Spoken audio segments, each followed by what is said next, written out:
Hey, hello friends. Welcome back to Blue Pig Reviews. Do a little cocktailing tonight. We're going to make the Añejo Highball. The Añejo Highball, I know what you're thinking. Could it be tequila? It could be. But really the Añejo Highball refers to a rum drink. So we're going to make that, and it's made in the glass because it's a highball. First thing we're going to need is a good highball glass. Got one here. And that highball glass is going to need some ice. So we're going to put our ice here. And what we're going to first do is we're going to need some lime juice.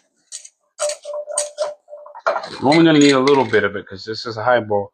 We need about 1/4 ounce. And I'm going to hit that right there. Yep. And I have to strain mine because it's fresh. So, you know, once yours is fresh, you always get a little pulp in there. You don't want that to translate over the glass. Just 1/4 ounce of that. And you're going to need Cointreau or your favorite orange liqueur. I prefer Cointreau. That's what the original recipe had. Cointreau is also sweet enough. If you use something dry, this is going to be bitter. And you're going to need 1/2 ounce of that. Okay, well, we're over the top a little bit. I'm going to have to back that out a little bit. A little over pour. 1/2 ounce of Cointreau. And then you're going to need an aged gold rum. And I'm using Bacardi Gran Reserva 10 Limitada. I reviewed this recently. Pretty good. People at Bacardi definitely know what they're doing. And we're going to need 1.5 ounces of this. Got to grab a quick jigger. 1.5 ounces, 1 ounce. And then 1/2 ounce.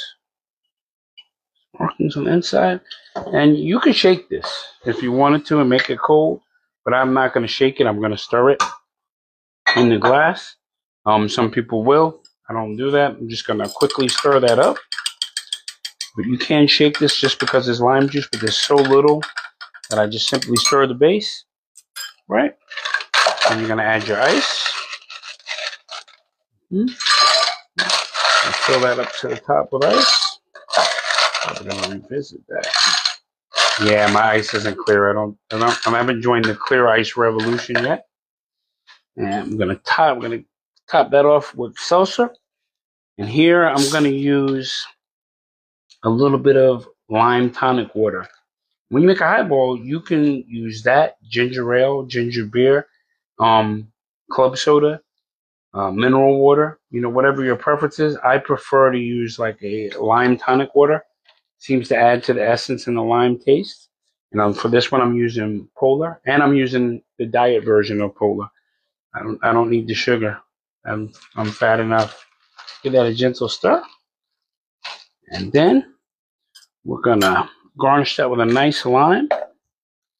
Get over here in our wheelhouse. Get a lime. You know I'm a fan of the demi lime, which is 1/4 of a circle of a wheel.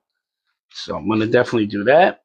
And the reason I love the demi lime is, you know, you can run it along the glass as you put it on. Get that little rub and put it in place, and there you have it. The Añejo highball. Called it old fashioned almost. Cheers, a good pouring. Yeah, this tastes good, which means we're drinking good, and this is definitely all good. Do the Añejo old fashioned. Get yourself together with a good rum, like Bacardi 10, some good orange liqueur, like Cointreau, and always use the freshest juices. And don't be afraid to change up what is the effervescence in your highballs. You don't have to just use some simple club soda. You can use tonic waters, ginger ales. Check what the preference of the drinker is. For me, that tonic water. For you, leave it in the comments. Have a good night. And if you're going to have a highball, have one that has a little experience.